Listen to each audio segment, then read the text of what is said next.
It's a really nice day here in Brimwood Farm, and I love this time of year because everything's starting to spring into life. So today I'm going to show you how to make a wildlife friendly flower pot for your front garden. Front gardens are quite difficult because you don't want to necessarily shield the view out your front window, but you want a bit of screening. The first stage of that though is to prepare the pot. I love upcycling. These were here when we moved in. They look a bit ropey, so I'm going to spray paint. Choose a fairly still day if possible. I put newspaper down and I've just put some stones on top because otherwise you'll spray paint it, the paper will blow up and stick to it and you'll have to do the whole thing again. So first I'm going to spray paint and then I'll show you the plants we're going to put in.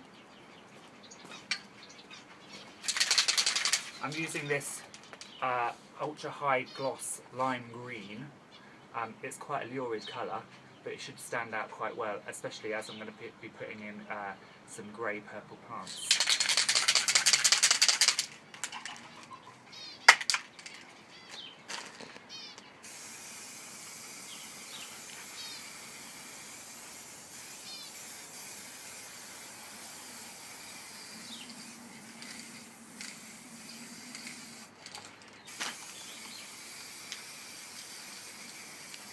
So we're all spray painted and I've just filled it with some multi-purpose peat-free compost. Now you might see that the effect is a little bit crackled around the outside. Now I don't actually mind that, I quite like the crackled effect, but if you wanted it to be smooth, before you spray paint it you need to sand the whole thing down. If you've got a plastic pot of course it will take a lot easier. So what we're going to do, we're going to create a wildlife friendly and pretty front garden display. So I've got a mixture of plants. I've got verbena bonariensis, and this is a wonderful plant for a front garden. It grows to about 5 to 6 foot tall, but in very slim vertical columns, so you can still see through it, but it gives you that height and a bit of shelter. The flowers are florets of little purple flowers, and the insects go crazy for it. So we've got those at the back. Then we've got these little lavenders that I grew from seed last year. So this is our second year. They've just started to put on their spring growth. They'll be brilliant for the bees as well. And then just to give a little bit of cover, I've got this lovely sort of creme brulee heuchera. It doesn't look much at the moment, but you can see the new leaves starting to come through now, and they'll look really pretty later on. And I think the contrast of the different colours will look great. So we're going to just pop in the bonariensis at the back. I think this will be the back.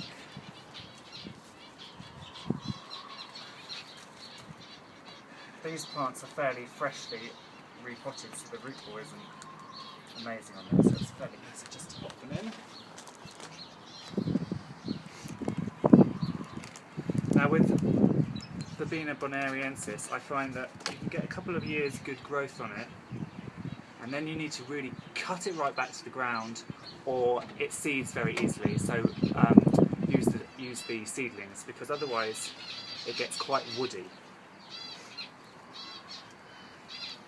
And you want the new growth to be fresh and nice. I think we'll have this heuchera just to one side, just to mix it up. I don't like to do things in lines.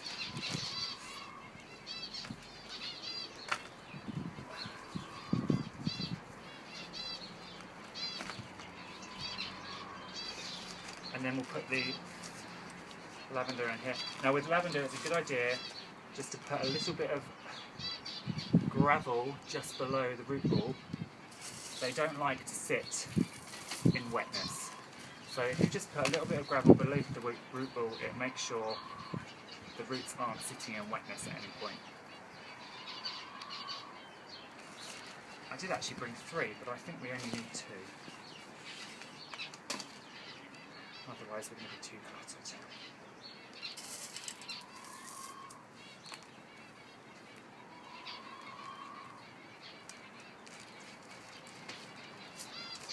So there we have it.